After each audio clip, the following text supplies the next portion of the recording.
If you love movies and movie discussions, you've come to the right place. Who am I, you ask? I am The Wiz! And I'm here today to review the 2013 sci-fi thriller Snowpiercer, starring Chris Evans, Song Kang-Ho, Tilda Swinton, Ed Harris, John Hurt, and Jaime Bell, directed by Bong Joon-Ho. I gotta tell you, if there is a director that I never thought would actually win an Oscar, it would be Bong Joon-Ho. And it's not that I think he is a bad director. Obviously, he's a really good director. The way that the Oscars is, before that, it was never done that a film from a foreign language would win not only Best Director, but Best Picture. But he did that with his movie Parasite, which I believe was in 2018, I believe. Great movie. Definitely a great movie that deserved it, and I was happy that it won. But to be honest, though, Parasite was the first movie from Bong Joon-Ho that I believe that I watched. And after that, I was trying to seek out more of his movies, and I just never got around to it, to be completely honest. But the one movie that a lot of people kept saying is a great movie that I should check out was this movie, Snowpiercer, which I was kind of surprised by because he has much more heady films. He has Memories of Murder. I think he just did Okja about a few years before Parasite. I was a bit surprised it was this movie specifically, but let's see how it turns out, shall we? Let's get into the review of Snowpiercer, directed by Bong Joon-Ho. Now, before we get into that, let's get into the plot. This is set in a future where an experiment to reverse climate change ends disastrously, where the entire world gets snowed over into an ice age. But the only survivors that are there are in a constantly moving train that is moving 365 24/7 across the world, called the Snowpiercer. In the movie, we are on the perspective of the tail end of the train, which is led by a person named Curtis, played by Chris Evans. They are treated so poorly, they're about to revolt and go after the people at the front of the car who are the wealthy, the ones that are subjugating them, led by the character Wilford, played by Ed Harris. And the film basically is Curtis leading his people all the way to the front of the train and what happens as that goes on. And that's kind of the simplest version of the plot. It actually, well, to be kind of fair, that is the plot, not the simple version. That is the complete plot, but we will get into that as I get into the review. Okay, so now that I've gotten to the plot, let's get to my 3 points. And my first point is this film has excellent world building. Man, let me tell you something. For a movie that is just set on a train, they do an amazing job in this movie, making you believe that you're living in this really detailed, rich world. And it is one of the biggest pluses of this movie. You get to learn all this kind of stuff about specific characters, how the world works, and just the weird things that happen on this train. And not why it's happening, but it makes you really think why it's happening, which is a huge plus. This type of world building is comparable to, I would say, maybe Game of Thrones, where the world and the locations are itself its own character and are fascinating enough to carry the story along, when maybe the actual story and characters aren't as in-depth to do that. It is something that I honestly was thinking about purchasing the books that this is based off of. These are based off of graphic novels. I believe they were made in France. I was tempted to say, I kind of want to know more. And I'm going to also admit something, too. But when this was made into a TV series, my immediate reaction is just like, oh, why? Like, whenever they do that, they ruin them. With exceptions. Of course, the big exception is MASH. But another exception is Fargo, of course, my favorite movie, that turned out to be a pretty good series. I only saw the first season, but the first season was excellent in that series.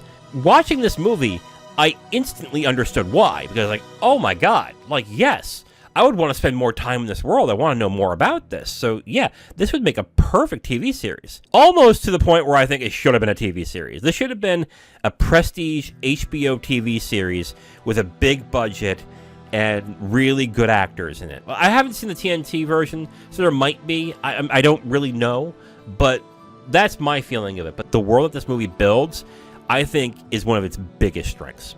My second point, this has a great cast with standouts of Chris Evans and Song Kang-Ho. Let me get to Chris Evans first. Chris Evans has not been playing very deep characters for the past 15 years. He's most known at first for being the Human Torch in the god-awful Fantastic Four movies. If you like the Fantastic Four movies, good for you. I'm happy for you. I thought they were awful. I thought they were terrible. When I heard that he was going to be Captain America, I was like, oh God, why? Like, he was awful as Johnny Storm. That would be terrible. But to be absolutely honest, he did Captain America incredibly well. He was fantastic as Captain America. But then he kind of played that same character in different shades in other movies too. So it was hard for me to believe that he could pull off a character with a little more nuance and depth. Now, Curtis doesn't have a lot of depth, okay? One of the biggest weaknesses of this movie is that the characters are pretty threadbare.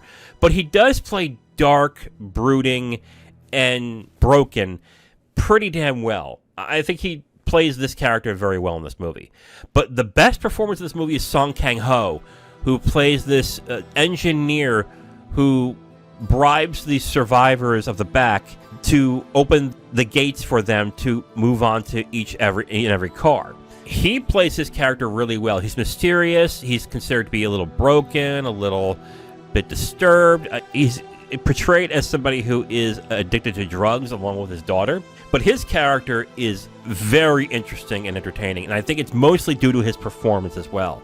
Another I want to give it a little shout out to is Tilda Swinton. I think she did a very good performance as well. The only thing that's going to hold any of these performances back is that the characters themselves are not very deep. Only thing that holds the performances back is the material that is given to them. I think Jaime Bell was good, John Hurt was good, Ed Harris was good in a very small role.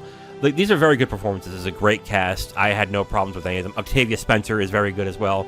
But I think the standouts are Chris Evans and Song Kang-Ho in this. And my third point, this film feels more like a setup and proof of concept than a fully fleshed out story. And here's why I say this. First off, the actual plot is very basic. It's a revolution story. People from one side are subjugated enough to where they get angry and want to start a revolution.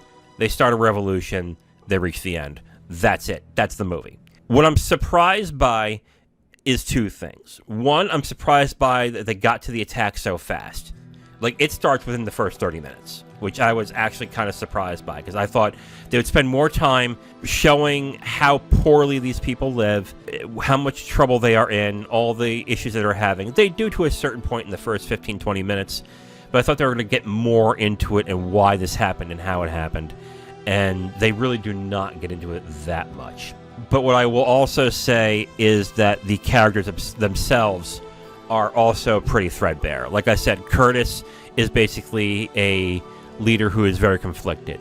Octavia Spencer's character is motivated by the fact that her son gets kidnapped. Other characters are the exact same way, with maybe the exception of Song Kang-Ho, but I won't get into what's different about his character. Yeah, the rest of the motivations are pretty threadbare until maybe the very end, where something happens and it reveals something about one specific character. But that's about it. If I was to really gauge the plot of this movie, I would say the plot is disappointingly standard. It's fine for what it is. The characters are fine for what it is. The plot does the job it needs to do, but it doesn't excel the way I would like it to. The world building does most work to make this film a very watchable, very good film. But if you are expecting something a lot deeper than what it is, it's really not that deep. I got attached to the possibilities of the story and the world than I got to the characters. And while that is a great thing for the story itself, for it to branch out into a different story, it doesn't really work that well. Another criticism I have with Game of Thrones is that if you really look back, only a couple of characters are that interesting, but it's the world and the locations that are the most interesting thing about the series.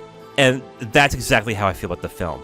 How did this train car get made? How did the world get to this point? What really started everything? What are the politics behind it? And the film hints towards those things, which is great if you want to make more stories. But when it comes to this specific story, it isn't that interesting. It's fine. It's entertaining. It does the job. But you would want more from this. So I wouldn't say it's bad, but it's fine for what it is. It's just that I think the world that it built deserved a better story to it. Okay, so who do I recommend this to? I recommend this to people if you like films with a fully realized world. I can't say enough how interesting and fascinating the world they created in this movie.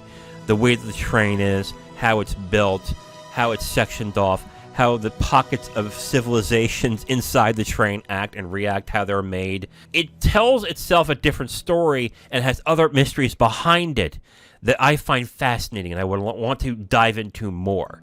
So if you like stuff like Game of Thrones, where the worlds themselves are its own character, I would say definitely check this out. I'd also recommend this for people if you like stories that are puzzle-like. I'm not going to say this film is incredibly complicated, but what I will say is that the film confuses you but fascinates you at times.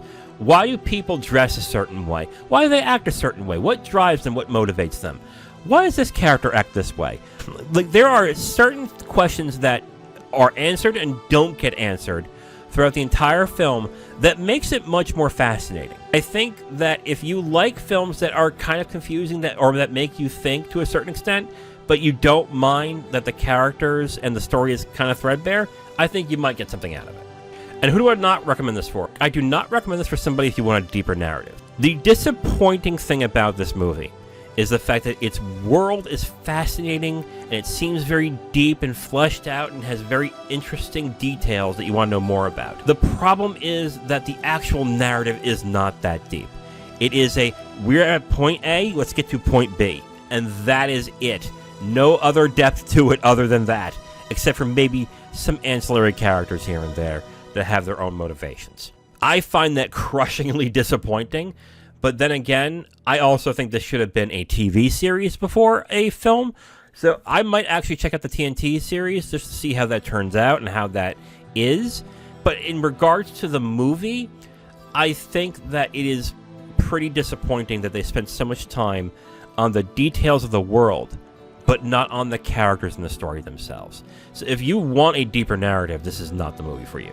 Overall, I will recommend Snowpiercer. I think it is a disappointingly good movie. The reason why I say that is because I think it could have been a great movie. It could have been something that was outstanding, but the characters and the plot are just too threadbare for me to actually really give it a very strong recommendation. I will say that it makes me interested in getting the books or checking out the TV series. It definitely has a world that I am very interested in, but I just wish it was paired with very interesting characters, because I gotta be honest, if there is something that really draws me in more, it's interesting characters more than an interesting world. And because of that, I find it a little disappointing that it spent so much time on the world, but very little on the characters. I would have liked to know more about Curtis, about Wilhelm, or I forgot his name, or Gilliam, and the rest of the characters, and learn more about them, but the film just doesn't give you any of that, and I think they might do that in the books, or they might do it in the TV series, but unfortunately, there isn't